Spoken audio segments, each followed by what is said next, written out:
ഹേ guys, അസ്സലാമു അലൈക്കും. Welcome back to my channel. ഇന്നൊരു കാരമൽ പുഡിങ്ങിൻ്റെ റെസിപ്പി ആയിട്ടാണ് വന്നിട്ടുള്ളത്. അപ്പോൾ റെസിപ്പിയിലേക്ക് പോകാം. അതിനായി 3/4 ലിറ്റർ പാൽ ഞാൻ എടുത്തിട്ടുണ്ട്. ഒരു പാക്കറ്റ് പാൽ മുഴുവനും പിന്നെ ഒരു പാക്കറ്റ് പാലിൻ്റെ പകുതിയാണ് ഞാൻ എടുത്തിട്ടുള്ളത്. ഇനി അതൊന്ന് ചൂടാവാൻ വെക്കാം. ഇത് ഉണ്ടാക്കാനായിട്ട് അടിക്കൊന്നും പിടിക്കാത്ത പാത്രമാണ് എടുക്കുന്നത് നല്ലത്. ഇനി ഇതിലേക്ക് ആവശ്യമായ ചൈന ഗ്രാസ് 15 മിനിറ്റ് ഒരു ഗ്ലാസ് വെള്ളത്തിലേക്ക് 10 ഗ്രാം ചൈന ഗ്രാസ് ഇട്ട് കുതിർത്ത് വെക്കുക. ഇത് പാലൊന്ന് തിളക്കുന്നത് വരെ ഇളക്കിക്കൊണ്ടിരിക്കുക.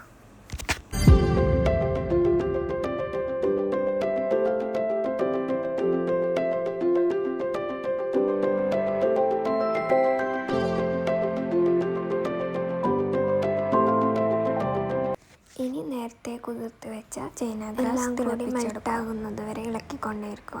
ഇനി പുഡിങ്ങിന് ആവശ്യമായ മധുരത്തിന് വേണ്ടി ഞാനിവിടെ ഒരു മിൽക്ക് മെയ്ഡിൻ്റെ പകുതിയോളം ഒഴിച്ച് കൊടുക്കും. ഇനി നിങ്ങൾക്ക് ഷുഗർ ആഡ് ചെയ്യുന്നുണ്ടെങ്കിൽ മിൽക്ക് മെയ്ഡിൻ്റെ അളവ് കുറച്ച് 2-3 ടീസ്പൂൺ ഷുഗർ ഇട്ട് കൊടുത്താലും മതി. ഇത് കഴിഞ്ഞാൽ കൂടി ഇളക്കി കൊടുക്കാം. ഇനി കാരമലിൻ്റെ മിക്സ് ഇട്ട് കൊടുക്കാം. അതിനായി ഞാനിവിടെ 60 ഗ്രാം കാരമലിൻ്റെ മിക്സ് പൗഡർ എടുത്തിട്ടുണ്ട്. അത് മുഴുവനായിട്ട് ഇട്ട് കൊടുക്കാം. അത് ഇട്ട് കൊടുക്കുമ്പോൾ ഇളക്കിക്കൊണ്ട് വേണം ഇട്ട് കൊടുക്കാനായിട്ട്. അത് കഴിഞ്ഞ് പാലൊന്ന് തിളച്ച് വരുന്നത് വരെ മിക്സ് ചെയ്തുകൊണ്ടിരിക്കുക.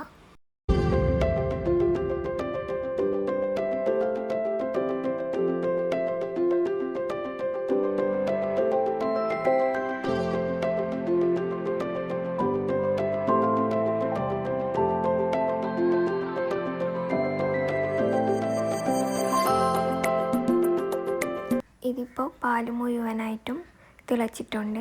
അതിനുശേഷം ഫ്ലെയിം ഓഫ് ചെയ്ത് നേരത്തെ മാറ്റി വെച്ച ചൈന ഗ്രാസ് മുഴുവനായിട്ടും ഇങ്ങനെ അരപ്പ വെച്ച് അരച്ച് ഒഴിച്ചു കൊടുക്കാം. അരപ്പ വെച്ച് ഇങ്ങനെ ചെയ്യുമ്പോഴേക്ക് പുഡിങ്ങൊന്നും കട്ട പിടിക്കാതെ പെർഫെക്റ്റായിട്ട് കിട്ടുന്നതാണ്.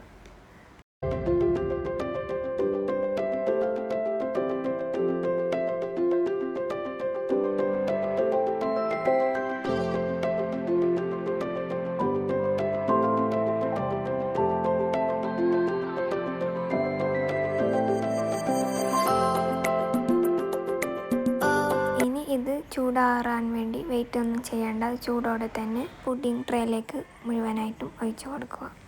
ഇനി ഇതൊന്ന് സെറ്റാകുന്നത് വരെ വെയിറ്റ് ചെയ്യാം.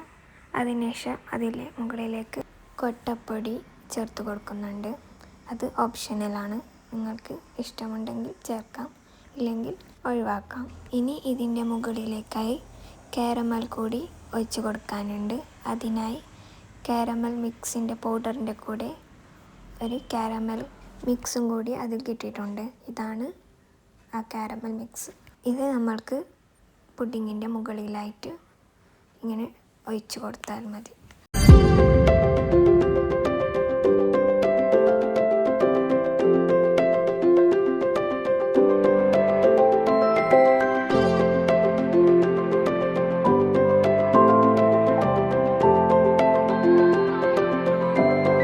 ഇതിപ്പോൾ ഞാൻ മുഴുവനായിട്ടും ഇട്ട് കൊടുക്കുന്നുണ്ട്.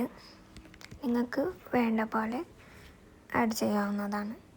അത് കഴിഞ്ഞ് 1 മണിക്കൂറോളെങ്കിലും ഫ്രിഡ്ജിൽ വെച്ച് തണുപ്പിച്ച് വേണം കഴിക്കാനായിട്ട്. അപ്പോഴാണ് അതിന് നല്ലൊരു ടേസ്റ്റ് കിട്ടുന്നത്. അപ്പോൾ ഇന്നത്തെ വീഡിയോ ഇത്രയേ ഉള്ളൂ. ഇനി ഇതുപോലത്തെ റെസിപ്പിനായി എൻ്റെ ചാനൽ സബ്സ്ക്രൈബ് ചെയ്ത് സപ്പോർട്ട് ചെയ്യുക. അപ്പോൾ നെക്സ്റ്റ് വീഡിയോയിൽ കാണാം. ബൈ.